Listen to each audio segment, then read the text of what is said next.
సంతానం, సంతానలేమి ఇప్పుడున్న అతి భయంకరమైన సమస్య. ఇంత శాస్త్రం ఆధునీకరించబడింది. ఎన్నెన్నో కొత్త పద్ధతులొచ్చినా కూడా సంతాన భాగ్యం లేక అల్లాడే దంపతులు ఎంతోమంది. ఏం జరుగుతోందసలు? అంటే సద్గతులు ప్రాప్తించాలి అంటే సంతానం ఉండాలి అంటారు పెద్దలు. అందుకే సంతాన భాగ్యం, సంతాన యోగం అని పిలుచుకుంటాం మనం. మరి అంత ఎంతో విలువైన ఈ యొక్క సంతానాన్ని కనడానికి నేటి ఆధునిక జంటలు అపసోపాలు పడుతున్నాయి. కష్టాలు పడుతున్నాయి. దీనికి కారణం ఏంటి అంటే పొల్యూషన్ అంటారు కొందరు. లేట్‌గా మ్యారేజ్ చేసుకోవడం ఇట్లాంటి కారణాలు చెప్తారు. కానీ ఆధ్యాత్మికంగా అసలు ఏంటి ఈ పరిస్థితి కారణం ఏంటి? ఎందుకు సంతానం కలగట్లేదు? అందున ఉత్తమ సంతానం అనేది గగనంగా మారిపోయింది. పుట్టుకతోనే రకరకాల రోగాలతో వచ్చేస్తున్నారు. ఆటిజం అని, ఇట్లా అనారోగ్యం అని, అసలు ఇట్లాంటి వాటితో పిల్లలు పుడుతున్న పరిస్థితి. మరి ఈ సమస్య నుంచి మనకు ఆధ్యాత్మిక పరిష్కారాన్ని వెతుక్కోవాలి కాబట్టి ఇవాళ మనం మన మెగా ఆస్ట్రాలజర్ గురువుగారు కశ్యప్ గారు మనతో ఉన్నారు. తెలుసు కదా మనకి. జ్యోతిష్య సారావళి రచించిన కళ్యాణ వర్మ గారి వంశీకులు కశ్యప్ గారు. ఆయన ఏది చెప్తే అది జరిగి తీరుతుంది. మరి అంతటి వాక్శుద్ధి ఉన్న పండితులు చాలా అరుదు. ఆయన ఇవాళ మన స్టూడియోలో ఉన్నారు. మరి ఉత్తమ సంతానం ఇట్లాంటివి కలగాలంటే, అసలు సంతానమే కలగాలంటే ఏం చేయాలి? ఎలాంటివి పూజలు, ఎలాంటి వ్రతాలు, ఎలాంటి పరిహారాలు చేసుకోవాలో ఆయన అడిగి తెలుసుకుందాం. గురుగారు నమస్తే అండి. నమస్తే. ఎలా ఉన్నారు గురుగారు? Thank you. సో మొన్న మనం చేసిన వివాహం అనే ఎపిసోడ్ 2 పార్ట్స్‌గా చేసాము. అద్భుతమైన రిజల్ట్ వచ్చింది గురుగారు. సో మరి వివాహం తర్వాత నెక్స్ట్ సమస్య సంతానం. సో సంతాన భాగ్యం కోసం జంటలు అల్లాడిపోతున్న పరిస్థితి. దేశవ్యాప్తంగా ఐవీఎఫ్ సెంటర్లని, అద్దె గర్భాలని, ఏంటో అసలు సంతానం అంటేనే భయపడే పరిస్థితి తీసుకొచ్చారు. అసలు ఏం జరుగుతోంది? ఏంటికి ఈ సమస్య కారణం ఏంటి గురుగారు? ఈ సంతాన ప్రకరణం అనేది జ్యోతిష్ శాస్త్రంలోనే ఒక విభాగం. దానికి ఎన్ని కారణాలు ఉన్నాయి, ఏమన్నాయి అన్ని జ్యోతిష్ శాస్త్రంలో ఒక ప్రత్యేక విభాగం ఉంది. దాన్ని సంతాన ప్రకరణం అంటారు. ఇంచుమించు అందరూ దాన్ని వరాహమిహిరుడి దగ్గర నుంచి అందరూ వాటిని ప్రత్యేక విభాగంగానే ఇచ్చారన్నమాట. సంతానం ఎట్లా ఉంటారు, ఎలా చదువుతారు అన్నది అనమాట. సో అసలు ఇంతకుముందు మనం చేసిన పెళ్లి గురించి చెప్పాం. The very purpose of the marriage is to generate the ప్రోజని. నిజం. సత్సంతానం కండకటం కోసమే పెళ్ళి, ఆ సంతానం చేయడానికి కావాలి. సో దానికి సంతానం కలగడానికి మెయిన్ గేట్ మ్యారేజ్. అది ఓపెన్ అయి ఉంటే మిగతాయి కంటిన్యూ అవుతాయి. సో పెళ్లి విషయంలో మనం కొన్ని చెప్పాం. ఏ రకమైన ఆటంకాలు వస్తాయి, ఎటువంటి అవరోధాలు, కారణాలు చెప్పాం. మీరు చెప్పిన వీడియోలు పెళ్లి కొడుకు పెళ్లి కూతుర్లు వాళ్ళ తల్లిదండ్రులకు చూపిస్తున్నారంట. షేర్ చేస్తాను, అమ్మ చూడండి, నాన్న చూడండి, పెళ్ళి అంటే ఇలా చేసుకోవాలి అని. అంత శాస్త్రబద్ధంగా చేసుకుంటే ఉత్తమ సంతానం ఎందుకు రాదు గురుగారు? అదే అటువంటివన్నీ కొన్ని కారణాల వల్ల తప్పించుకోబట్టి ఇట్లా అయినాయి అన్నమాట. సో సంతానం కలగడానికి అనేది దీనిలో 2 విషయాలు ఉంటాయి సంతానానికి గురుగారు. జీవుడు, దేవుడు. ఓకే. జీవుడు అనేది మన శరీరం అన్నమాట. ఓకే. దేవుడు అనేది ఆత్మ. ప్రతి మనిషిలోనూ దేహాన్ని ఇచ్చేవాళ్ళు తల్లిదండ్రులు. ఓకే. ఆత్మనిచ్చేవాడు భగవంతుడు అన్నమాట. ఈ 2 ప్రక్రియల్లో ఎవరి అనుగ్రహం మనకు లేకపోయినా సంతాన యోగం అనేది జరగదు అన్నమాట. దేహాన్ని ఇచ్చేవాళ్ళు తల్లి తండ్రి, ఆత్మనిచ్చేవాడు భగవంతుడు. మనం దైవ దోషం చేసినా, మన తల్లిదండ్రుల పట్ల దోషాలు చేసినా వారు సంతాన యోగ్యానికి అనుకూలుడు కారు. వారికి అనుగ్రహం ఉండదు అన్నమాట. సో ఇటువంటి ఎందుకు జరుగుతున్నాయి, ఎలా జరుగుతున్నాయి అనేది ఈ జ్యోతిష మార్గంలో రకరకాల విధానాలు ఉన్నాయి. అవి చెప్దాం. రైట్. అంటే జ్యోతిష్య మార్గంలో అంటే మనం పుట్టగానే మనం రాయించుకుంటాం కదా, దానిలో మన సంతానం భాగ్యం ఉందా లేదా అని తెలిసిపోతుందా గురుగారు? సంతాన భావాలు ఉంటాయన్నమాట. ఎవరికైనా సరే సంతానం కలగాలంటే లగ్న, పంచమ అండ్ గురుస్థానం. ఓకే. లగ్న స్థానం, పంచమ స్థానం, గురువు.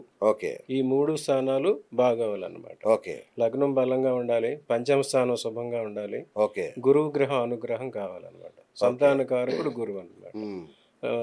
సంతాన స్థానం పంచమ స్థానం. ప్రతి వాళ్ళ జాతకంలో పంచమ స్థానం సంతానం. ఇంకా లగ్న భావం దేహాన్ని తెలియజేస్తుంది, జీవుడు అన్నమాట. ఉమ్, పురుషుడైతే పురుషుడు, స్త్రీ అయితే స్త్రీ. ఆ దేహాలను బట్టి శరీరం వస్తుంది. పంచ గురు అనుగ్రహంతో సంతానం కలుగుతుంది. వాళ్ళు ఎటువంటి సంతానం అనేది డిసైడ్ చేసి ఆత్మ ప్రవేశపెట్టేవాడు భగవంతుడు. ఓకే. సో 1, 5, 9 ఈ 3 స్థానాలు శుభంగా ఉంటే, గురుగ్రహ అనుగ్రహం ఉంటే వారికి సంతానం, మంచి సంతానం కలుగుతుంది. ఓకే. ఇందులో ఏ లోపం ఉన్నా ఆ రకమైన అవరోధాలు, ఆటంకాలు వస్తూ ఉంటాయి. ఓకే. అసలు ఈ 3 చెడిపోయినాయి అంటే అనపత్య యోగం అంటారు. వారికి సంతానమే ఉండదు. ఓ, అది మెయిన్ కారణం. రైట్. మరి కొందరికి గురుగారు సంతానం పుట్టి వెంటనే చనిపోతుంటారు. ఈ దానికి సంతానం కారణం ఏంటి గురుగారు? సంతానం చూడాలంటే దీని ఎక్కడి నుంచి అంటే, మనిషి దేహం సంతరించుకున్న తర్వాత ప్యూబర్టీ వస్తుంది. ఆ దేహాల ముందు మెయిన్ కారణం. ఆ దేహం ప్యూబర్టీ వచ్చినప్పటి నుంచి ఈ సంతాన విషయంలో జరగాల్సిన ప్రక్రియలన్నీ దేహంలో జరుగుతూ ఉంటాయి. ఓకే. స్త్రీలకు రజస్సులు అయినప్పుడు, అవును. పురుషులకి నూనూగు మీసాలు నూతన యవ్వనుడు అంటారు. అవును. 16, 14 నుంచి 17 సంవత్సరాల మధ్యలో వారికి, స్త్రీకి పురుషుడికి ఆ సంబంధిత అవయవాలు పెరగడం, అవును. జనరేట్ అవ్వడం జరుగుతుంటాయి. ఉమ్, మగవాళ్ళకైతే ఆండ్రోజన్స్, అవును. ఆడవాళ్ళకైతే ఈస్ట్రోజన్. రైట్. ఈ రెండు స్త్రీ పురుష కణాలకి ఆండ్రోజన్, స్త్రీ ఎగ్కి ఈస్ట్రోజన్ కారణం అన్నమాట. కరెక్ట్. అప్పుడు అవి వస్తాయి అన్నమాట. అప్పుడు మగవాడికి మ్యాస్కులైనిటీ, మగాడు అన్నది నిరూపించేది ఏంటంటే అది మేసం. అవును. ఆడవారికి, మగవాడికి మేసకట్టు, ఆడవారికి చనుకట్టు. ఉమ్, ఈ రెండు సెకండరీ సెక్సువల్ సిమ్టమ్స్ అన్నమాట. ఉమ్, అవి వచ్చిన దగ్గర నుంచి వీడికి నేను పురుషుడినని, మగవాడినని వీడికి తెలుస్తుంది, అవును. అవును. నేను స్త్రీనని వాళ్ళకి తెలుస్తుంది. అవును. సో అందుకోసం స్త్రీ స్వభావం వారి చనుకట్టు, వారి దేహ స్వభావాన్ని బట్టి తెలుస్తుంది. పురుషుడికి మీసకట్టుతాలు తెలుస్తుంది. ఉమ్, సో ఈ రెండే చూస్తారు మెయిన్. అవును. ఎవరైనా టీనేజ్ వచ్చేసరికి ఆకర్షణ జరిగేప్పుడు వీళ్ళలో మీసాన్ని వాళ్ళలో అవును. చూస్తూ ఉంటారు. అవును. ఆ రెండిటి మీదే ఉంటుంది అన్నమాట. సో అవన్నీ డెవలప్ అయిన బాగా ఉన్నాయంటే వారు దేహం పరిపుష్టిగా సిద్ధంగా ఉన్నది అవును. అని అర్థం అన్నమాట. వాటిలో ఏమైనా లోపాలు ఉన్నాయంటే వారికి దానికి సంబంధించిన లోపాలు వస్తాయన్నమాట. అవును. దేహజాత లోపాలు, దైవజాత లోపాలు. ముందు దేహజాత లోపాలు తెలుసుకుంటే తర్వాత దైవ లోపాలు ఏంటని తెలుసుకోవచ్చు. ఓకే. ఓకే. దేహజాత లోపాలు పురుషుల్లో వచ్చేసరికి శుక్రకణాల ఉత్పత్తి కావాలి. ఓకే. శుక్రకణాల ఉత్పత్తికి శుక్రుడు వీర్యానికి కారకుడు. ఆ వీర్యం సరిగా ఉండదా, అది చెడిపోతుంది అనేది 3 గ్రహాలు కారకులు అవుతాయి. ఓకే. కుజుడు, బుధుడు, శని, వీళ్ళు 3 కారకులు అవుతారు అన్నమాట. వృశ్చిక లగ్నం కానీ, వృశ్చిక రాశి కానీ ఉమ్, వారికి 6, 8 స్థానాలు, 12 స్థానాలు అయినప్పుడు అక్కడ ఈ కుజుడు, ఈ బుధుడు, శని ప్రభావం చెడుగా ఉన్నప్పుడు పురుషుల్లో వీర్యకణాలు ఉత్పత్తి కాకపోవటం, ఉత్పత్తి అయినా సరిపడా స్పెర్మ్ కౌంట్ అంటారు, అది ఉండకపోవటం, స్పెర్మ్ కౌంట్ ఉన్న మూవ్మెంట్ ఉండకపోవటం, ఇటువంటి లోపాలు వస్తాయి. ఓకే. అట్లాగే స్త్రీలలో ఎగ్ ఫామ్ కాకపోవటం, ఇర్రెగ్యులర్ పీరియడ్స్ అవటం, డిశ్చార్జ్ ఎక్కువ అవటం, ఇటువంటివి జరుగుతాయి అన్నమాట. శుక్రుడు, శని, బుధుడు వీటి 3 కారణం. బుధుడైతే వంధ్యత్వానికి కారకుడు అన్నమాట. ఓకే. ఎవరికైనా సంతాన లోపాలు, దేహజాత లోపాలు ఉన్నాయంటే దానికి బుధుడు కారకుడు. ఓకే. బుధుడు అనుగ్రహం ఉంటే వారికి పూర్ణత్వం వస్తుంది, బుధుడు అనుగ్రహం లేకపోతే వంచస్తం వస్తుంది. ఓకే. అట్లాగే కొంత వయసు దాకా అమ్మాయిలాగా అబ్బాయిలాగా ఉండి అవును. తర్వాత సడన్గా వేరే సెక్స్కి వెళ్ళిపోతూ ఉంటారు, అవును. రిట్రోగ్రెసివ్ అయిపోతూ ఉంటారు. అవును. సడన్గా ఒక పురుషుడు నేను స్త్రీనని భావించుకుంటూ స్త్రీలాగా మేకప్ అవటం చేస్తుంటాడు. ఉమ్, అలాగే ఒక స్త్రీ పురుషుడిలాగా ప్రవర్తించడం జరుగుతుంది. అవును. దానికి కారకుడు బుధుడు అన్నమాట.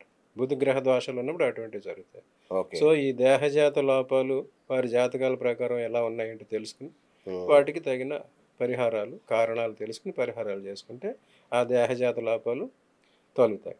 రైట్. ఇంకా దైవజాత లోపాలు అన్నమాట. ఆ. దైవుడు అనుగ్రహం ఉంటుంది. సంతానం కలగకపోవడానికి, సంతాన లోపానికి 9 రకాల కారణాలు ఉన్నాయన్నమాట. ఓకే. దైవశాపం, పితృశాపం, ఓకే. మాతృశాపం, భ్రాతృశాపం, ఆ, మాతుల శాపం, పత్ని శాపం, ఆ, గురుశాపం, శత్రుశాపం, సర్పశాపం. ఉమ్, ఈ 9 రకాల శాపాలు ఉన్నవారికి సంతాన లోపం కావటం కానీ, సంతాన అవరోధం కానీ ఇటువంటివన్నీ జరుగుతూ ఉంటాయి. ఓ, వారి జాతకాలను బట్టి ఏ లోపం ఉన్నదనేది తెలుసుకోవాలి. రైట్. గురుగారు సర్పశాపం అన్నారు కదా, మరి ఈ సర్పదోషం అనేది ఇప్పుడు మన సిటీలో ఉంటారు. వీళ్ళందరూ సిటీలోనే ఉంటారు. వీళ్ళు ఎప్పుడు పాముని చూసి కూడా ఉండరు చాలామంది. వాళ్ళకి కూడా సర్పదోషం ఉంది. పిల్లలు కలగలేదు అంటారు. అదెట్లా మరి? సర్పశాపం, సర్పదోషం సిటీ కాదు. ఎక్కడున్నా ప్రపంచంలో ఏ మూలనైనా వస్తదండి. ఆ! ఐస్‌లాండ్ అనే ఒక కంట్రీ ఉంది. అక్కడైతే సర్పాలు ఉండవు ఆ! అసలనమాట. అది. అక్కడ కూడా వస్తదా? ఆ! అక్కడ ఉన్న వాళ్ళకి కూడా లోపుంటే అక్కడే వస్తది. ఆ! తక్షక తక్షకుడు అదే హ్మ్. ఉదంతం ఒకటున్నది. అవును. అతనితోని మరణం కావాలంటే నిమ్మకాయలో ఎళ్లి అతన్ని అవును. చంపేసి అతన్ని పరిశుద్ధానికి చేసాడు. అవును. ఆ రకమైన ఉంటాయి. అలాగ సర్పశాపం అనేది ఎక్కడున్నా సరే వస్తది. పొలంలో పనిచేసే రైతులుంటారు చాలామంది. అవును. వారు 360 రోజులు పొలం వెళ్ళినా అవును. వారికి ఆ యోగం లేదంటే వారికి సర్పం కనిపించదు. ఓకే. కానీ మీరు దోషం ఉన్నవాళ్ళు రోడ్డు మీదకెళ్తే చాలు సిటీ కాదు ఎక్కడున్న అపార్ట్మెంట్స్‌లో ఉన్నా సర్పం కనిపిస్తది. అంటే కనిపిస్తది. కనిపిస్తుందా? కనిపిస్తది. డెఫినిట్‌గా వాళ్ళ ఇళ్ళలోకొస్తాయి. ఆ! సర్పాలొస్తాయి. వచ్చి హెచ్చరించి వెళ్తా ఉంటాయన్నమాట. ఓకే. అవి వాళ్ళు తెలుసుకోవాలండి. హ్మ్. అది. ఓకే. రైట్. గురుగారు 'నయనతార' లాంటి వాళ్ళు మొన్న 'నయనతారను' కూడా ఐవీఎఫ్ చేయించుకుంది. సంతానాన్ని అలా కన్నారు కదా వీళ్ళు. సో, దీనికి వాళ్ళకి సంతాన లోపం ఉండడం వల్ల ఇటువంటి వాటికెళ్తున్నారా? ఇంకేమన్నా రీజన్స్ ఉంటాయా? అసలు అసలు మనం ఐవీఎఫ్ అనేది కరెక్టేనా? అసలు మన సంతానం అనేది ఎన్ని రకాలో తెలుసుకోవాలి ముందు. అచ్చా! ఓకే. 12 రకాల సంతానం ఉంటారన్నమాట. ఆ! 12 రకాల సంతానం ఉన్నారు. ఔరస, ఆ! క్షాత్నజ, బీజోత్పన్న, గూఢోత్పన్న, క్రీత, కృత్రిమ, ఆహ్, కానీన, సహోడ, పౌనోర్భవ, ప్రభవ, అధమ ప్రభవ, అపవిద్ధ 12 రకాల సంతానం. ఓడియమ్మ! ఆ! ఔరస సంతానం. ఆ! ఔరసుడే వారసుడయ్యారన్నమాట. అచ్చా! ఔరసుడే వారసుడు. ఔరస సంస్కృత శబ్దం, వారసుడు తెలుగు శబ్దం. అచ్చా! ఓకే. తన పెళ్లి చేసుకున్న భార్యాభర్తలిద్దరూ హ్మ్. భర్త వీర్యం వల్ల భార్య గర్భంలో జన్మించిన పిల్లలు ఔరసులు, వారసులు అన్నమాట. రైట్. అవును. వారికి లోపం లేదు. అవును. అప్పుడు భార్య గర్భంలో వేరే వీర్యంతో జన్మించే పిల్లలు క్షాత్రజ్ఞులు. హ్మ్. భర్త వీర్యంతో కాకుండా వేరే వీర్యంతో జన్మించిన అచ్చా! వాళ్ళు. ఆ! వాళ్ళు క్షాత్రజ్ఞులు. పాండవులు క్షాత్రజ్ఞులు. హ్మ్. కుంతీదేవికి భర్త అనుమతితో ధర్మరాజు వల్ల, ఇంద్రుడి వల్ల, వాయుదేవుడి వల్ల పుట్టినవారు క్షాత్రజ్ఞులు. ఓకే. అందుకే దుర్యోధనుడు వాళ్ళు వారసులు గారు క్షాత్రజ్ఞులు. ఆ! అందుకు వాళ్ళకి నేను రాజ్యభాగం ఇవ్వనన్నాడు. అచ్చచ్చచ్చచ్చచ్చా! తర్వాత వచ్చేసరికి బీజోత్పన్నుడు. ఆ! తన పురుషుడి బీజంతో వేరే గర్భంలో పిల్లలు పుడితే వాళ్ళు బీజోత్పన్నులు. ఆ! భార్య గర్భంలో వేరే వారి వీర్యంతో పుడితే వాళ్ళు గూఢోత్పన్నులు. అది క్షత్రజులన్నారు. క్షత్రజులన్నారు. క్షాత్రజులు విత్ పర్మిషన్. ఓహ్! With permission. అచ్చా! ఇది వితౌట్ పర్మిషన్. పాండురాజు పర్మిషన్‌తో అచ్చచ్చచ్చా! కుంతీదేవి వాళ్ళని ప్రార్థించి సంతానాన్ని పొంది. హ్మ్. ఇది వితౌట్ పర్మిషన్. ఓకే. అందుకే బీజోత్పన్నుడు, గూఢోత్పన్నుడు. గూఢ అచ్చా! అంటే రహస్యం. రహస్యంగా. ఈ భర్త వల్ల సంతానం కలిగే యోగం లేదు. ఆ! They get something from somewhere. అచ్చా! ఓకే. వాళ్ళు 4 రకాలు. హ్మ్. ఇక వచ్చేసరికి దత్తత చేసుకుంటారు. క్రీతుడు. అవును. క్రీతుడు అంటే ఎవరైనా పిల్లలు పుట్టిన వెంటనే హాస్పిటల్‌కి వెళ్ళి వాళ్ళతో మాట్లాడుకుని పుట్టిన శిశువునే, నవజాత శిశువునే తెచ్చేసుకుంటారు డబ్బులిచ్చి. అవును. వాడు క్రీతుడు. ఓహ్! తర్వాత కృత్రిముడు. అంతా అయిన తర్వాత వీళ్ళకి సంతానం ఎవరు లేకపోతే వేరే వాళ్ళ కొడుకుని వాళ్ళ అనుమతితో దత్తం తీసుకోవడం వాడు కృత్రిముడు. అచ్చా! ఇక అపవిద్ధుడు అని ఉంటారు. అపవిద్ధుడు అంటే అనాథ అన్నమాట. వారి తల్లిదండ్రులు ఎవరో లేరు. తెలియదు. ఒక అనాథ శరణాలయానికి వెళ్ళి కొంతమంది అవును. తెచ్చుకుని పిల్లల్ని పెంచుకుంటారు. అవును. వారు అపవిద్ధుడు. అట్లాగే ఇప్పుడు పెంచుకోవటం అనేది ఒక ఫ్యాషన్ అయిపోయింది. అవును. యాంజెలీనా జూలీ హాలీవుడ్ హ్మ్. యాక్ట్రెస్ హ్మ్. ఒక 5, 6గురిని ఆమె పెంచుకుంటుంది హ్మ్. సంతానాన్ని. హ్మ్. వాళ్ళు అపవిద్ధుల్లోకి వస్తారు. అపవిత్రులు. అపవిద్ధులు. అచ్చా! అపవిత్తులు. అపవిద్ధులు. ఓకే. ఓకే. ఓకే. ఆ! ఇక తర్వాత పెళ్ళికి ముందే గర్భం దాల్చి ఆ బిడ్డను వదిలేసిన వాడు. అలా పుట్టినవాడు కానీనుడవుతాడు. కానీనుడు. కర్ణుడు కానీనుడు. కర్ణుడు కానీనుడు. ఆ! పెళ్లి జరిగేసరికి భార్య గర్భంలోనే శిశువు ఉంటుంది. హ్మ్. వాడు సహోదరుడు. ఓరి అమ్మ! ఆ! సహోదరుడు. ఆ! ఈ కానీనుడు, అపవిద్ధుడు, సహోదరుడు. తర్వాత భార్యకి సంతానం కలగట్లేదు. ఆమె అనుమతితో రెండో పెళ్లి చేసుకుంటారు. హ్మ్. ఆమెతో సంతానం కలుగుతుంది. ఆ, వాళ్ళు పునర్భవుడు. పునర్భవుడు. ఆ, లేదా ఒక ఆమెకు భర్త మరణిస్తాడు. ఉమ్, భర్త మరణించిన తర్వాత వేరే అతన్ని పెళ్లి చేసుకుంటే సంతానం కలుగుతారు. కొంతమందికి భర్త మరణిస్తాడు, ఆ వీర్యంతో సంతానానికి అంటారు. మళ్ళీ ఉమ్, ప్రెగ్నెన్సీలో ఉండగానే భర్త చనిపోతాడు, అవును, తర్వాత పుడతాడు, పిల్లలు పుడతారు, అవును. వాళ్ళు పునర్భవులు అంటారు. ఈ అమ్మాయి వేరే పెళ్లి చేసుకుంటారు ఓకే. మళ్ళీ. ఇక యజమానికి దాసి, వాళ్ళ ఇంటి దాసి వల్ల పుట్టినవాడు ఉమ్. ప్రభవుడు. ప్రభవుడు అంటే ఈయన విదురుడు ప్రభవుడు. విదురుడు. Yes, yes. విదురుడు ప్రభవుడు. తర్వాత ఇల్లీగల్గా అంటే కోలింగ్ రిలేషన్లో ఉంటారు, రిలేషన్లో ఉండి సంతానానికి అంటారు. అట్లా పుట్టినవాడు అక్రమ ప్రభవుడు. ఓకే. ఉంపుడు గెత్తులు అటువంటి వారికి వచ్చే సంతానం ఓకే. అక్రమ ప్రభువుడు. ఇన్ని రకాల రకాలు సంతానాలు ఉన్నాయి. ఓకే. వారి జాతకం ప్రకారం ఏ రకమైన సంతానం అనేది తెలుస్తుంది. ఓకే. ఇవన్నీ చెప్తే తట్టుకునే శక్తి అసలు ఈ సమాజానికి లేదు. సో సంతాన ప్రకరణం అనేది చాలా పెద్ద సబ్జెక్ట్. ఓకే. అది ఇంతవరకు. ఇంకొక విచిత్రమైనది ఉంది గురుగారు. అట్ల తద్ది అనే ఒక పండుగ ఉంటుంది, మన ఆంధ్రాలో చూసాం కదా. ఆ పండగ పరమార్థం కూడా సంతానమే అంట. అంటే మంచి సంతానం కలగాలి అంటే ఆ అట్ల తద్ది జరుపుకోవాలి అని చెప్తారు. అది స్త్రీలకి ఎవరైనా మాతృశాపం భ్రాతృశాపం అటువంటి స్త్రీలకు సంబంధించిన ఎవరైనా దిష్టులు శాపాలు బాధలు ఉంటే అటువంటి ముత్తైదువుల్ని పూజించి వాళ్ళకి ఇటువంటి పెడితే వాళ్ళ దేహంతో ఉన్న బాధలన్నీ తొలగిపోయి ఈ దృష్టి దోషాలన్నీ తొలగిపోయి వాళ్ళకి సత్సంతానం కలిగి యోగ్యత కలుగుతుంది. ఓకే. సో దానికి అది ఆచరించమని. ఓకే. అసలు ప్రసవం ఎలా జరుగుతుంది గురుగారు? సరే ఇవన్నీ అయిపోయి కష్టాలన్నీ తిన్నే అనుకుందాం. దానికి మళ్ళీ మనం సంభోగ సమయానికే వెళ్ళాలి. అవునా? తల్లిదండ్రులు సృష్టికారం ప్రారంభించిన లగ్నం చూడాలి. ఆ లగ్నానికి 4-5 స్థానాల్లో శుభగ్రహాలు ఉంటే వారికి సుఖప్రసవం జరుగుతుంది. ఇంట్లోనే జరుగుతుంది. Okay.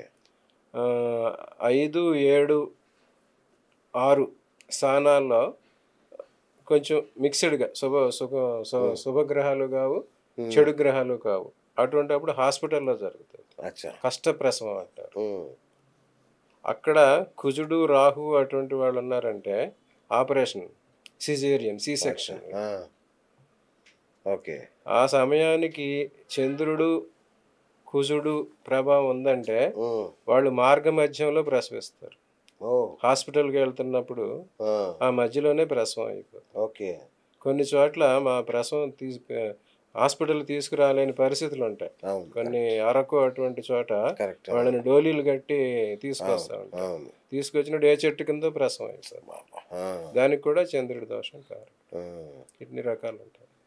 So everything depends upon the time when our parents copulate. గురుగారు, ఇప్పుడు కొందరు సంతాన క్షయం అంటారు కదా, పుట్టి చచ్చిపోతుంటారు, ఇవన్నీ చూస్తుంటారు కదా. మరి అలాంటి సంతానాన్ని చక్కగా కాపాడుకోవాలి అంటే ఏమన్నా పూజలు, వ్రతాలు, దోష పరిహారాలు ఏమన్నా ఉంటాయి గురుగారు? అదే మనం 3 వచ్చే సంతాన లోపం, సంతాన క్షయం, ఈ 2 శాపాలేనమాట. సో సంతాన లోపానికి ఈ చేసిన పాపాలన్నీ మినిమంలో ఉంటే అది సంతాన లోపం వస్తుంది. దానికి పరిహారాలు చేసుకుంటే మళ్ళీ సంతానం కలుగుతుంది. కానీ దానికన్నా తీవ్రమైన పాపాలు చేసిన వారికి సంతాన క్షయం అవుతుంది. దానికి కారక గ్రహాలు వచ్చి రాహువు, కేతువు, కుజుడు అన్నాడు.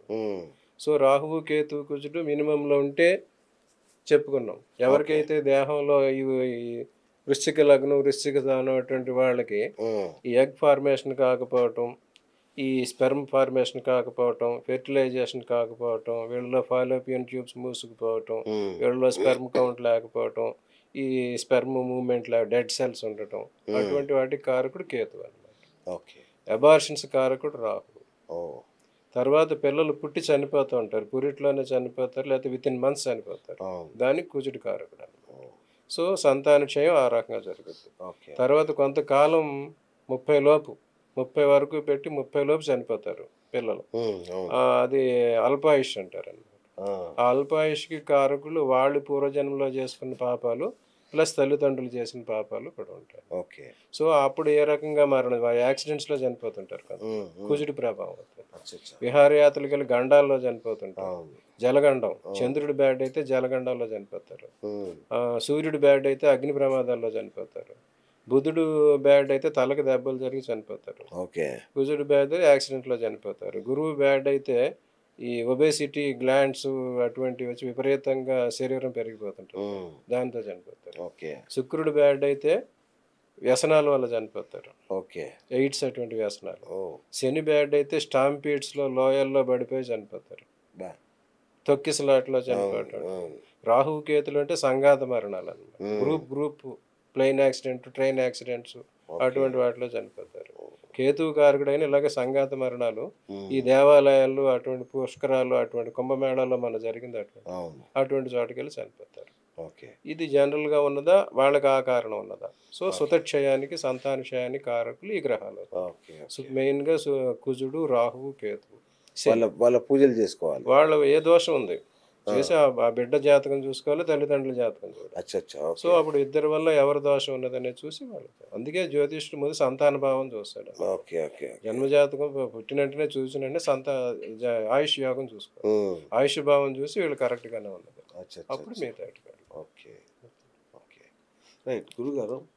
రైట్, నాకు ఆల్మోస్ట్ నా సందేహాలను తీరిపోయినట్టే. ఈ సంతానానికి సంబంధించి మన ప్రేక్షకులు ఏమైనా ఉంటే కామెంట్ రూపంలో రాస్తే నెక్స్ట్ గురుగారి దగ్గర, అంటే మీకు ఏమైనా సంతాన లోపానికి సంబంధించిన సందేహాలు ఉంటే కింద కామెంట్ బాక్స్లో రాయండి. అది నేను నెక్స్ట్ టైం గురుగారికి చెప్పి మీ సమాధానం నేను తీసుకునే ప్రయత్నం చేస్తాను. ఇప్పుడు గురుగారు, ఇప్పుడు ఈ కృత్రిమ గర్భధారణ, ఐవీఎఫ్, సరోగసీ, ఇట్లా రకరకాల గర్భధారణ పద్ధతులు వచ్చాయి ఇప్పుడు. సో అవి మంచివేనా? ఏది కృత్రిమైంది మంచిది కాదు. భగవంతుడి అనుగ్రహం లేనిది అటువంటివి జరగవు అన్నమాట. భగవంతుడు ఒక సిస్టమ్ అరేంజ్ చేశాడు. 2 దేహాలు కలవాలి, 2 శరీరాలు కలవాలి, శరీరం నుంచి రావాలి. యోనిజులు అంటారు అనమాట. యోని జన్మం జరగాలి. యోనిలో వచ్చినప్పుడు కొన్ని పాపాలు పుణ్యాలు పరిహారం అయిపోతాయి. సో తల్లి గర్భంలో ఉండాలి, 9 నెలలు అది అనుభవించాలి. ఆ తర్వాత యోని మార్గం ద్వారానే బయటికి రావాలి. ఆ యోని మార్గంలో బయటికి రాలేదంటే రాక్షసత్వానికి. సీత అయోనిజ కదా మరి. సీత అయోనిజ, సీత పుట్టుక వేరే, అయోనిజ. కొంతమంది రాముడు అయోనిజుడే. మరి రాముడు దీనివల్ల వ్రతం, దీనివల్ల పుట్టినవాడు, తల్లిదండ్రుల సంగమం వల్ల పుట్టినవాడు కాదు. ఆ రకంగా ఉంటుంది అన్నమాట. సో ఇదే చెప్పా, ఈ యాగాలు చేసినప్పుడు చెరువు అంటారు అనమాట. ఒక పదార్థం తయారు చేస్తారు, చెరువు అంటారు. చెరువు, ఆ చెరువు ఇస్తారు. ఆ చెరువు తింటే వాళ్ళకి ఆ సంతానం కలుగుతుంది అనమాట. సో మానవ జన్మ యోని మార్గం ద్వారానే రావాలి. అప్పుడు కొన్ని పాప పరిహారం అవుతాయి. ప్లస్ ఆ శిశువు భూపతనం చెందాలి. శిశువు పుట్టిన వెంటనే భూపతనం చెందాలి. అందుకే భూమాత అన్నారు అనమాట. మొదటి స్పర్శ శిశువుకి భూమాత. అప్పుడు భూమి తనలో రిజిస్టర్ చేసుకుంటుంది, వీడు నా బిడ్డ అని. అందుకోసం 5-6 ఏళ్ళ దాకా పిల్లలు పరిగెత్తి పడినా కింద పడినా వాళ్ళకి దెబ్బలు తగలవు. ఆ భూమి కాపాడుతుంది. 2వ స్పర్శ తల్లి స్పర్శ రావాలి. 3వ స్పర్శ తండ్రి స్పర్శ రావాలి. మా పిల్లలకి కాలికి మట్టి అంటకుండా పెంచుతా ఉంటారు కదా, అది తప్పు. భూస్పర్శ కావాలి, భూపతనం చెందాలి. నేను భూమి మీద పడ్డప్పటి నుంచే అంటారు.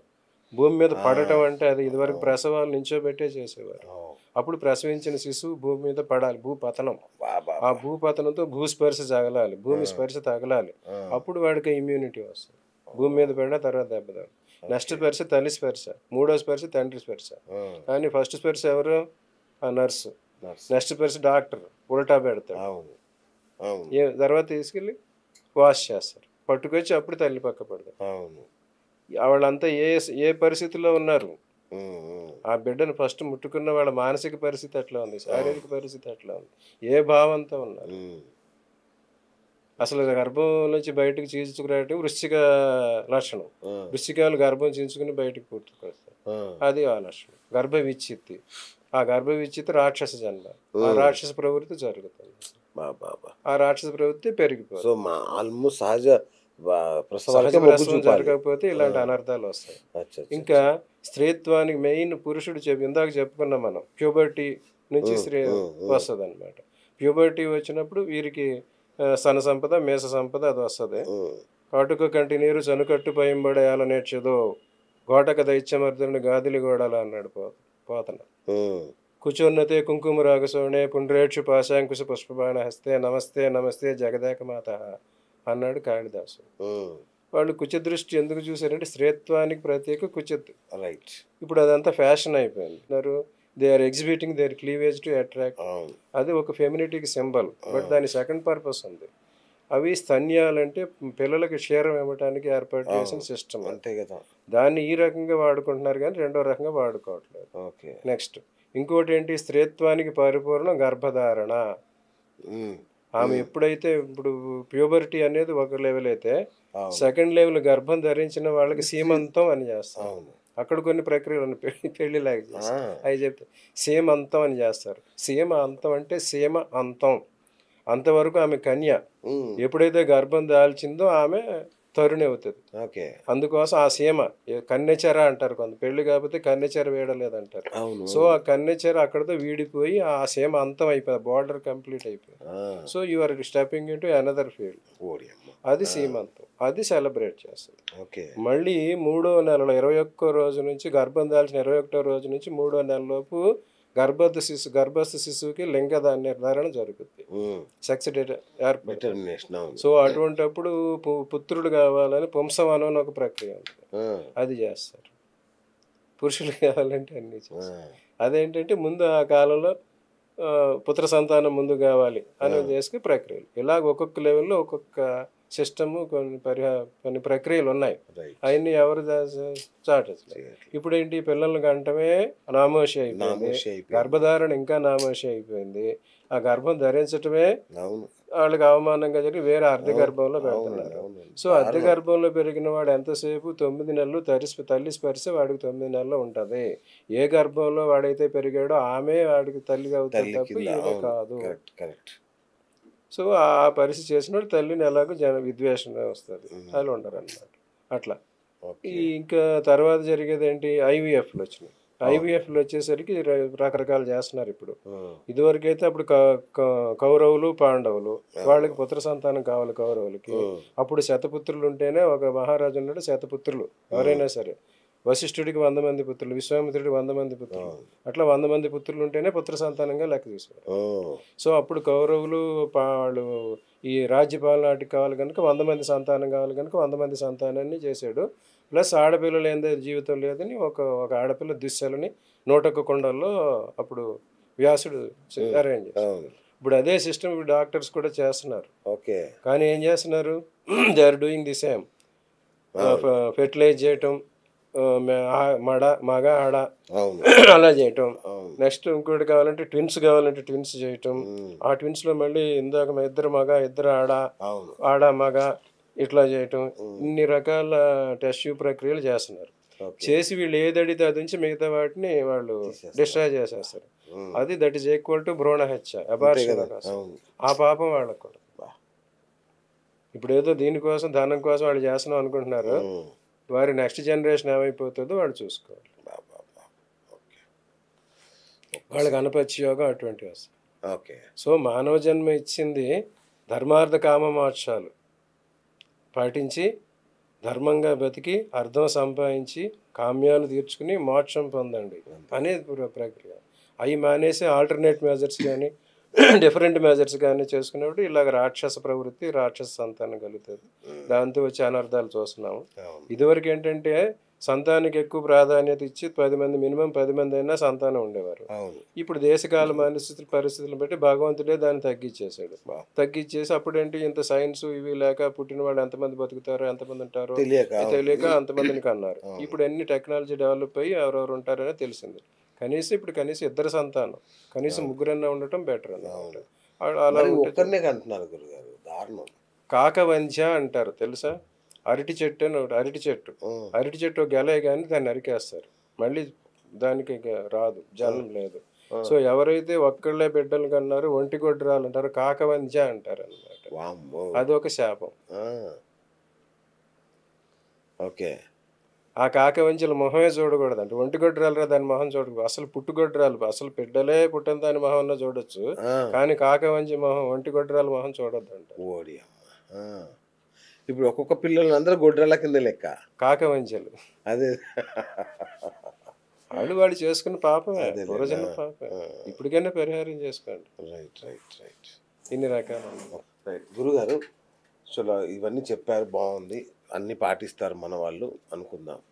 అయితే పరిహారాలు ఇవన్నీ ఉంటాయి కదా, చేసుకోవాలి. మళ్ళీ సంతాన లక్ష్మిని ప్రార్థించాలి, గణేశుడిని ప్రార్థించాలి, సుబ్రహ్మణ్య షష్ఠి చేయాలి, అట్లా ఇవన్నీ సరే అన్నీ చేస్తారు. రకరకాల గ్రహస్థితులు ఉన్న వాళ్ళకి రకరకాల దేవుళ్ళు ఇట్లా సంతానాన్ని అనుగ్రహిస్తూ ఉంటారు. ఈ పూజలు చేయడానికి చాలామంది గురువులు ఏం చేస్తారంటే, ఎక్కడెక్కడో పక్క రాష్ట్రంలో ఉన్న దేవుళ్ళ దగ్గరికి వెళ్ళండి, పక్క దేశంలో ఉన్న దేవుళ్ళు. నేను చూశాను ఒకసారి నేపాల్కి వెళ్ళినప్పుడు, మన భారతీయులు ఒక 2 ప్రత్యేక విమానాల్లో వచ్చారు ఆ ఆలయాన్ని దర్శించడానికి. ఇట్లా రకరకాల దేవుళ్ళని వాళ్ళని చూపిస్తుంటారు, ఆలయాల్ని అక్కడ పూజలు చేసుకోండి అని. మన తెలుగు రాష్ట్రాల్లో అట్లాంటి ప్రత్యేకమైన గుళ్ళేం లేవా? అంటే అందరికీ సరిపడా ఎవరైనా సరే వెళ్ళి చేసుకోదగ్గ ఆలయం ఉన్నాయి. అసలు దీనికి ఎప్పుడో శంకరాచార్యుడే ముందే చెప్పాడు. దేహే దేవాలయ ప్రోక్తో దేవో జీవో సనాతన. దేహే దేవాలయ ప్రోక్తం, మన దేహమే ఒక దేవాలయం. దేవో జీవో సనాతన. ఈ శరీరంలో ఉండే దేవుడు జీవుడు సనాతనుడు. మనలో ఉన్న ప్రాణమే దేవుడు, జీవుడు. ఈ దేవుడు జీవుడిని నెగ్లెక్ట్ చేసి దేవుడు ఎక్కడో పలానా చోట ఉన్నాడు, అక్కడ ఉన్నాడు, ఇక్కడ ఉన్నాడు అని ఎత్తుక్కుంటూ వెళ్తున్నారు. ఆ కాన్సెప్టే తప్పు. నీలోనే దేవుడు ఉన్నాడు. నీ సర్వవ్యాపి భగవంతుడు, సర్వవ్యాపి నారాయణుడు. నీలోనే నువ్వు ఉన్నాడని తెలుసుకుంటే నీకేమీ ఉండదు. అప్పుడు ఆ ప్రక్రియకి వెళ్ళచ్చు. సో అక్కడ ముందు నీవు నీ దేహం గురించి, నీ దేవుడి గురించి, జీవుడి గురించి తగిన జాగ్రత్తలు అవన్నీ తీసుకుంటే నిత్య పూజలు అటువంటి కనీసం రోజుకు ఒక 5 నిమిషాలన్నా భగవంతుడి కోసం అర్పించి నువ్వు ఏ రకంగా అనుకున్నావో ఆ భగవద్ధ్యానంలో ఉంటే ఆ దేవుడు శాంతిస్తాడు. ఈ జీవుడికి కావాల్సిన ఆహారాలు అవి సమయానికి ఇస్తే జీవుడు శాంతిస్తాడు. ఈ రెండు వదిలేసి ఏదో ఒకటి నెగ్లెక్ట్ చేసి దేవుడు అక్కడ ఉన్నాడని అక్కడ పరిగెట్టడం, ఈ జీవుడిని నెగ్లెక్ట్ చేసి సమయానికి భోజనం అటువంటి ఇవ్వకుండా చేసి హాస్పిటల్ పాలవటం, ఈ రెండు మానవ జాతి చేసుకుని పెద్ద తప్పిదాలు. సో నీ ధర్మం నువ్వు ఆచరించను, దేహధర్మం దేవధర్మం రెండు ఆచరిస్తే దానికి ఉండదు. ఇక జరిగింది ఏంటంటే, ఇప్పుడు మనం అన్ని నక్షత్రాలు 27 నక్షత్రాలు ఉన్నాయి. 27 నక్షత్రాలకి మళ్ళీ 4 పాదాలు ఉన్నాయి. 108 పాదాలు అవుతాయి. ఆ 108 జప సంఖ్య, ఆ 108 జపమాల. 108 ఇప్పుడు అంబులెన్స్లకి 108 పెడతారు. అంతకన్నా అందరికన్నా తెలియని ఇంకొక రహస్యం ఉంది. కెమిస్ట్రీ చదివిన వాళ్ళు తెలుస్తుంది. మూలకాలు అని ఉంటాయి, periodic table elements of chemistry. అవి 108. ఒక లెక్క ప్రకారం 108, ఇంకో లెక్క ప్రకారం 118. ఆ మూలకాలన్నీ ఒక్కొక్క పాదానికి రిప్రజెంట్ చేసే భూములు ఇవన్నమాట, ధాతువులు అన్నమాట. సైన్స్కి సైన్స్ ఎక్కడ ఉంది? జ్యోతిష్యం. ఇవన్నీ సరిగా ఎక్స్ప్లెయిన్ చేయగలరు. 108 మూలకాలు, 108 ధాతువులు, ఆ 108 పాదాలు. ఆ 108 పాదాల్లోనే మనం ఏదో ఒక పాదంలో పుడతాం. సో ఈ 108 పాదాలకి 108 పాదాలకి ఒక్కొక్క పాదానికి ఒక్కొక్క శివాలయం ఉంది. మనం ఏ పాదంలో పుట్టామో ఆ శివాలయానికి వెళ్ళి జీవితంలో ఒక్కసారన్నా అక్కడ పూజలు చేసుకుంటే మనకి సర్వదోషాలు పరిహారం అవుతాయి. అవి గోదావరి జిల్లాలు, గోదావరికి అటుపక్క ఇటుపక్క కొన్ని కృష్ణా జిల్లాల్లోనూ, కొన్ని ఇక్కడ అన్ని మొత్తం ఆంధ్రప్రదేశ్ మొత్తంలో ఈ 108 శివాలయాలు ఉన్నాయన్నమాట. ఎక్కడున్నాయి గురుగారు? ఎక్కువ గోదావరి పరివాహకంలోనే ఉన్నాయి. రకరకాల ప్లేసుల్లో ఉన్నాయి. అశ్విని నక్షత్రం 1వ పాదానికి ఒక చోట, 2వ పాదానికి అలా ఉన్నాయి. దగ్గరే ఉంటాయి. ఒకే ఊర్లోనా లేదంటే వేరు ఊర్లో? అంటే ఆల్మోస్ట్ దగ్గరగానే ఉంటాయి.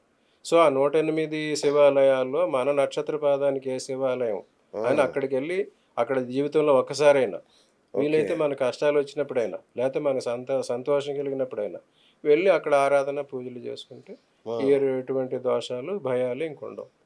ఇప్పుడు చెప్పాం, preventive maintenance and break down maintenance రెండు ఉంటాయి. బండి మన కారు రోజు మంత్లీ దానికి పంపించడం, సర్వీస్ చేయించుకురావడం, అది ప్రివెంటివ్ మెయింటెనెన్స్. అనవసరంగా డబ్బులు దొబ్బుతున్నారు ఎందుకురా అని ఆపేసి బ్రేక్ డౌన్ ఆయన పట్టుకొచ్చి, సో ఆయన మోసుకొచ్చి టో పెట్టి బండి పట్టుకెళ్ళి మళ్ళీ హాస్పిటల్కి. ప్రివెంటివ్ మెయింటెనెన్స్ చేసుకుంటారా, బ్రేక్ డౌన్ మెయింటైన్ చేసుకుంటారు. రోజు పూజలు చేసాం, భగవంతుడిని ఆరాధించడం, నీ దేహధర్మం జీవధర్మం పాటించడం ప్రివెంటివ్ మెయింటెనెన్స్. ప్రాబ్లం వచ్చినప్పుడు పరిగెత్తడం, అన్నీ ఎక్కడ పెడితే అక్కడికి వెళ్ళడం. అదే గురుగారు, ఇప్పుడు 108 దేవాలయాలు అని చెప్పారు కదా, ఇది బాగుంది. అంటే ఎవరైనా అక్కడ పూజలు చేసుకుంటే వాళ్ళ సమస్యలన్నీ తీరుతాయి. అది సంతాన సమస్య కావచ్చు, ఏ సమస్య, రకమైన సమస్యలు, వారి జన్మజాత సమస్యలన్నీ. వండర్ఫుల్. అయితే నేనేమంటానంటే గురుగారు, మన చాలామంది భక్తులు ఉన్నారు. వాళ్ళందరూ కలిసి లేదంటే నెలకొకసారి గానీ అట్లా మీతో వద్దాం అనుకుంటే, మీతో వచ్చి మీ చేతుల మీదుగానే ఆ ఆలయాల్లో 108 ఆలయాల్లో పూజలు చేసుకోవాలంటే కుదురుతుందా? చెయ్యొచ్చు. ఆ! ఎవరైతే వారి జాతకాన్ని పరిశీలించి, ఆ! వారి నక్షత్రం ఏ పాదంలో ఉంది, ఆ పాదానికి ఏ దేవాలయం ఆ! అన్నది చెప్తాం. ఆ! అలాగే ఆ నక్షత్ర పాదాల్లో జన్మించిన వాళ్ళు ఒక 10 మంది, 20 మంది ఒక గ్రూప్‌గా కలిసొస్తే హ్మ్. వాళ్ళందరినీ తీసుకెళ్ళి వాళ్ళకక్కడ మనం ఓకే. కావాల్సిన ఓకే. పూజలయి అచ్చా చేయించొచ్చు. ఏ అన్నీ అక్కడే ఉన్నాయి గాబట్టి అన్నీ. ఏదున్నా ఏది అశ్విని నక్షత్రం ఒకటో పాదానికి పలానా ఆలయం. ఆ! అక్కడ తీసుకెళ్ళి వాళ్ళందరూ అశ్విని నక్షత్రం ప్రథమ పాదంలో పుట్టిన వాళ్ళంతా ఓ 10, 10 మంది, 20 మంది ఒక గ్రూప్‌గా వచ్చారంటే ఆ! వాళ్ళని మనం అక్కడ తీసుకెళ్ళి ఓహో! చేయించొచ్చు. ఓకే. అటువంటిది కూడా వాళ్ళందరినీ మనం రైట్. చూడండి ఫ్రెండ్స్ మీకు ఈ నంబర్ కనిపిస్తుంది గదా! ఈ నంబర్‌కి మీరు గనుక ఫోన్ జేసి గురువుగారితో ఈ ఉభయ గోదావరి జిల్లాలో ఉన్న శివాలయాల్లో 108 శివాలయాల్లో పూజ గనుక చేయించుకోవాలనుకుంటే మీరు రిజిస్టర్ చేయించుకోండి. గురువుగారిని తీసుకొచ్చే బాధ్యత నాది. మనం ఎళ్దాం. ఎళ్లి అక్కడ విశేష పూజలన్నీ చేసుకోవచ్చు. అంతే కదా గురుగారు? అట్లనే. రైట్. అంటే మీరొస్తే మన వాళ్ళు గూడా వస్తారు. తప్పనిసరిగా. మీ చేతుల మీద జరిగితే ఇక బ్రహ్మాండంగా ఉంటది. దైవ సేవ, మాధవ యెస్. సేవ, మానవ యెస్. సేవ. యెస్. గ్రేట్. గ్రేట్ గురుగారు. సో, ఫైనల్‌గా సంతాన ప్రాప్తి కలగాలి అంటే ఎవరైనా ఏం చేయాలి?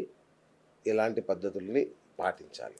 ఇప్పటికైనా వివాహం దగ్గర నుంచి సంతాన ప్రక్రియ కొరకైనా ధర్మాలు పాటించండి. హ్మ్. మీ దేహ ధర్మాలు, వంశ ధర్మాలు, దైవ ధర్మాలు పాటించి హ్మ్. మ్యారేజ్ అయిన దగ్గర నుంచి ఒక 7 ఇయర్స్ అన్నా వీళ్ళు ఇదే ప్రక్రియలో ఉండాలన్నమాట. అచ్చచ్చా! ఆ ఓకే. 7 ఇయర్స్ ఇయన్నీ ఇద్దరు భార్యాభర్తలిద్దరూ కూడా ఈ ధర్మాలు పాటిస్తే హ్మ్. సత్సంతానం, సద్గతులు ఓకే. 2 వస్తాయి. హ్మ్. లేదంటే ఇట్లనే ఉంటుంది. ఓకే. So, okay. ఇప్పటికే ధార్మికత వైపు ప్రజలకు వస్తున్నారు. హ్మ్. ఇంకొంచెం పెరిగితే అవును. అందరికీ మంచిది. ఓకే. థ్యాంక్ యూ గురుగారు. Thank you so much. So, విన్నారు గదా! చాలా అద్భుతమైన అంటే సత్సంతానం కలగాలి అంటే ఎన్ని పాటించాలి, ఎన్ని నియమాలు, ఎన్ని ధర్మాలు, ఎన్ని పూజలు, ఎన్ని వ్రతాలున్నాయో చూసారు గదా! సో, వీటన్నిటిని పాటించండి. ఎందుకంటే సంతానం కలగడం ఒక్కటే మన ఉద్దేశ్యం గాదు. ఈ జాతి భవిష్యత్తును, ఈ దేశ భవిష్యత్తును, మానవాళి మనుగడను నిర్ణయించేది గూడా మీరు తల్లిదండ్రులుగా మీరు చేయబోయే ఆ పవిత్ర కార్యం వల్లనే. అది గూడా దానికి మంచి సమయ సందర్భాల్ని చూసుకొని, ఆ యొక్క పవిత్ర కార్యాన్ని నెరవేర్చండి. సత్సంతానాన్ని కలగజేయండి. ఆ సత్సంతానాన్ని గూడా మంచి బుద్ధులు నేర్పించడానికి తల్లిదండ్రులుగా మీ వంతుగా సమయం ఇవ్వండి. డబ్బులు గాదు. డబ్బులిస్తే సత్సంతానం కలగదు. చెడిపోతారు పిల్లలు. మంచి సమయం ఇవ్వండి. వాళ్ళని గూడా ధార్మికులుగా తయారు జేయండి. ముఖ్యంగా ధార్మికుల్ని తయారు జేయండి. మన దేశం ఎంతో ముందుకెళ్తుంది. Thank you friends. Thank you so much. So, the great and mega astrologer Kashyap గారితో ఇవాల్టి మన అంటే మెగా అంటే ఆయన ఒప్పుకోవట్లేదు. But he is mega. So, ఇది ఇవాల్టి బిఎస్ టాక్ షో. నేను మీ బిఎస్ సైనింగ్ ఆఫ్.